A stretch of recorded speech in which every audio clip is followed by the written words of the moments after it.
So this particular video will cover what to do at the end of a phase or at the end of the project when you're closing out or archiving as the design manager using Bluebeam Studio project. So what you can see here is I have my project already set and I have my phase already completed. Let's say maybe we also have a DSA submission that's come in and maybe a DSA approved set of documents that's come in. There's a couple things we want to do. So one of the first things we may want to do is we want to note that these drawings right here are in the session, and we can see that they're in the session because they have this button next to them. You'll want to note if you want to save this set of drawings with the comments that have been added to it. So let me just quickly add a comment just so we can see. If we want to add those comments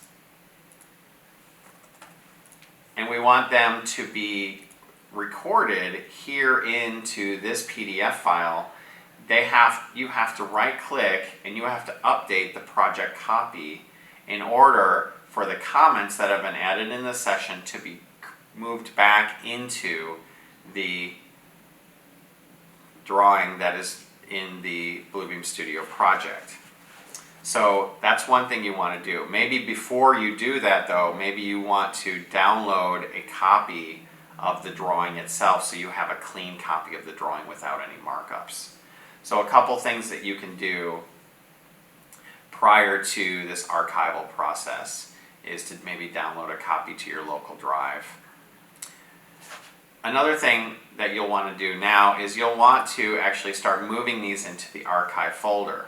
So you can see under design there's a design management folder and there's one for the DSA submittal and approved documents. So once you have those submittals and you have those approved documents, you'll want to archive both of those into this archive folder, this number 2 folder here.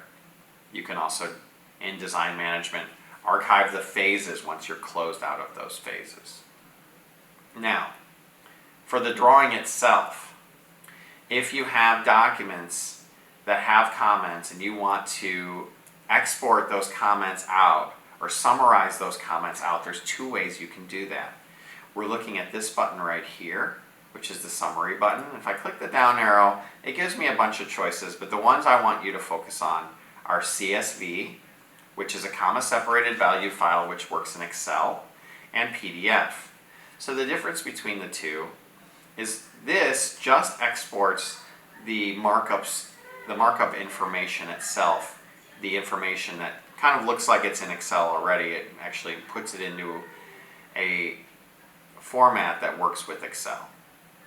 The PDF summary will also include this information, but it will take a screenshot of the comment itself. It will highlight that little comment and it will show that in its report. So let's do the PDF first. You can see when I do this, it tells me what it's going to create, a PDF. It's going to call it this name and it's going to put it in this location. So all of that can be changed, but just remember once you hit OK, that's what's going to happen. A PDF will be created with this name in this location. You won't get any other notification that it did it or anything worked or didn't work. It's just going to add that information.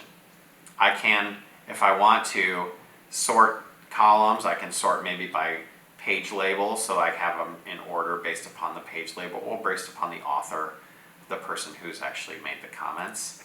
I can choose what columns I want. If I'm exporting out, maybe I don't care about what color it is, so I can uncheck these. So once I've done that, what it's going to create, and again, remember it said it was going to save this to my desktop, so if I go to my desktop I should find it.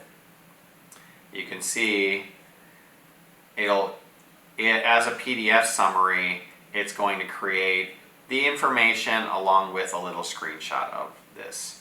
Now, the next one is the CSV summary. So the CSV summary, again, when I click it, it puts in that same information for its output.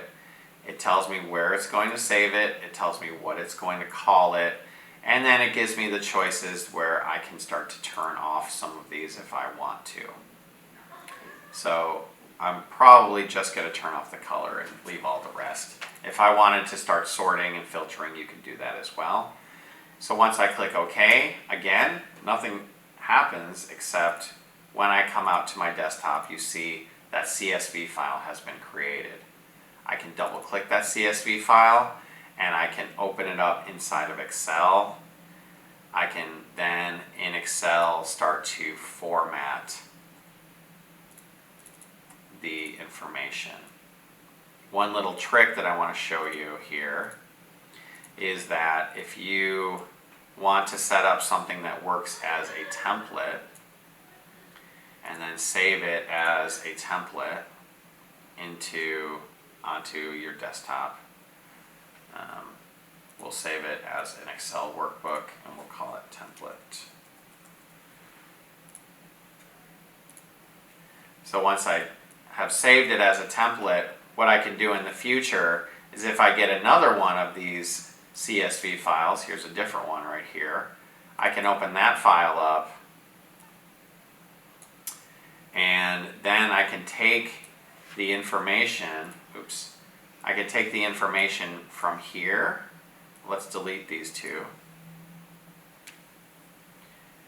I can take this information that I've selected here, I can copy it, and then when I go to paste it here, I can use the special paste, which is the formulas paste, and when I paste that way, what it'll do is it will maintain all of the formulas and the formatting that you've done to set this up. So if you had set up lines and special colors, it will maintain all of that while pasting the text in following that formatting.